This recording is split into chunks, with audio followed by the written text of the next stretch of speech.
Welcome back to another SlabStox 101 video. My name is Aaron, your host, and today we have soccer cards on the agenda. So current manufacturers in the soccer card marketplace are both Panini America and Topps. Both of them actually have licenses to different soccer products depending on different soccer leagues around the world.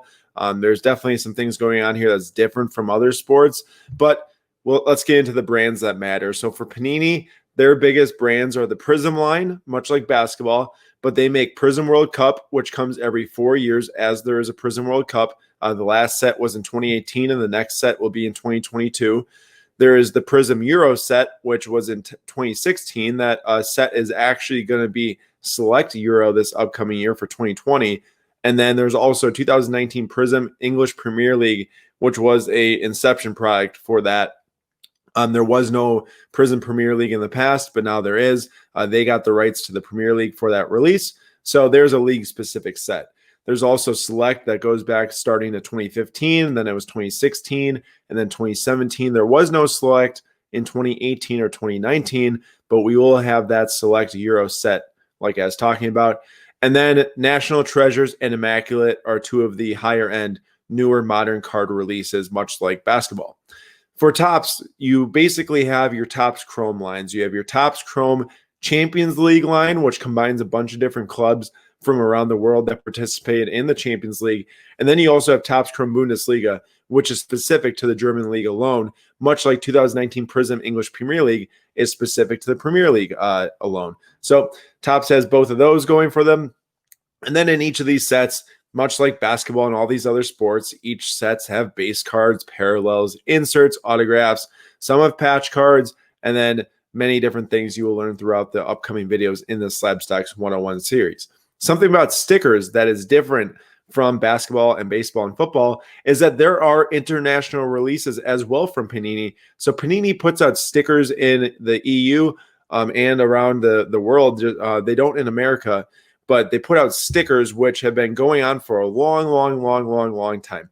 Those have always been the original soccer cards, and these are very collectible for many different players for sure. Some of the biggest stickers that have been made recently, the modern stickers, would be your Mason Greenwood from 2019 Panini Premier, the Erling Haaland from 2019 Panini Fußball, that might be the pronunciation, and then Kylian Mbappe from 2016 Panini Foot.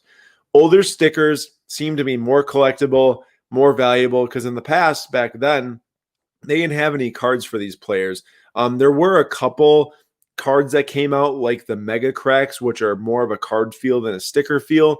That has the most popular Lionel Messi card really ever made with the 2004 Mega Cracks rookie. But there are a lot of stickers that came out that are very popular and valuable pre-2014. Really what happened here with the soccer card market is that once 2014 hit, Panini came in and started to release American-made cards that are much like the ones we see today for other sports, but they weren't doing that before. So really the soccer card market was not very existent in the United States. They started to make these releases. More people started to talk about them. In 2020, basketball card investors started to learn about soccer cards and that the brands are similar between soccer and basketball. So they saw a lot of similarities.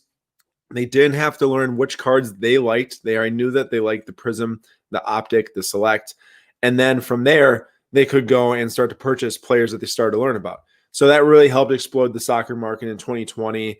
And then also two of the sets that have dominated the most in soccer would be 2014 Prism World Cup and 2018 Prism World Cup. World Cup is the biggest event in the world in terms of sporting events, so it makes sense. The population report for soccer compared to basketball is completely different. There are not many PSA graded cards of soccer out there right now. There are more coming into existence. People are grading cards as we speak today. Many are there, and they'll continue to do so, which is going to continue to expand the market and the volume of the market and get more people involved, which is really why graded cards have been such a premium in soccer. It's because not that many were graded. The more that get graded, the less of a premium there will be on these graded cards. So the values will probably taper down on the graded ones unless the demand continues to skyrocket. Then we will see how that market works out. In terms of where the soccer card market is going in the next couple of years, so we have the Euro, which was supposed to be in 2020. It's now going to be in 2021. Then after that, we have the World Cup, which is in 2022. And then after that, we have the World Cup again in 2026, which is going to be hosted in North America.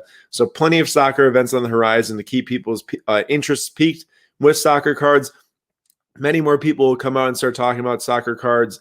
Many more people in Europe will probably get involved in the soccer card market just by the major manufacturers starting to try to get some releases out there, get the product in the people's hands. And the soccer card market should see quite a bit of growth over these next 2 years, forecasting demand coming with these major worldwide events. As for some history on the soccer card market, so like I said before, Prism came in 2014, the first World Cup Prism. In 2014, after that, Select started in 2015, so did Donruss in 2015. And then for soccer in 2018, another Donruss set was made, except this time they had Optic cards inserted into the Donruss set, much like in basketball, as you see Optic having its own release. This one, the Optic cards were just released in the Donruss set.